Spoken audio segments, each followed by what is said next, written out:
Well, we don't have work tomorrow, but we still got to drive tonight. So we are here in California, doing the routine, checking the times, keep it moving. Dark as shit out here. There's this guy in his car, you know. He knows what the fuck he's doing. He got car problem. Yeah. Gotta tighten this up on the other side.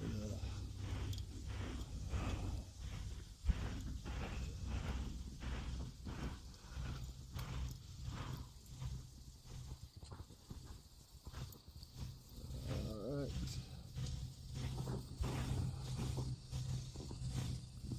Here's what it is, people.